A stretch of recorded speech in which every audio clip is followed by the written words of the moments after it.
Hali o'ta katta biznes plan tuzaman deb o'ylaydigan oshnam bugun yozyapti. Men oshna boyib ketdim deyapti Rossiyadan. Men bugundan muvaffaqiyatni kalitaman deyapti. Nimaga nima oldi desam, koronadan kredit olib o'chirib endi to'lashim shart emas deydi. Sen ham O'zbekistonda banklar bo'lsa shuna qilib kredit olib privilegiyasini o'chirib hech kim bilmaydi deyapti. Hali bolada quruq salfetkani har xil sharbatlarga botirib vilajni qilib sotaman deb o'ylab yuradigan bola bor-ku. O'ttashi bola yo'ldosh degan oshnamni sun'iy poliga borib olib Telegram gruppiga video tashlagan. Sun'iy yo'ldosh o'ylab topdim deb. Telegramda bir kun sekretni chat och dedi. Nimaga desam, durug' bilib olmasligi kerak edi, puli ko'p dedi. Bitta ochsam, qishda deydi gazli suvlar, gazni ajratib, gaz zapravka ochib beraman deyapti.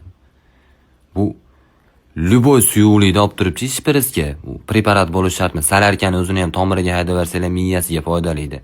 Rahit-pahit emasmikin deyman. Bunday qarab turib, bepushtlik reklamasi mikin mana shu bola deyman, to'g'risi.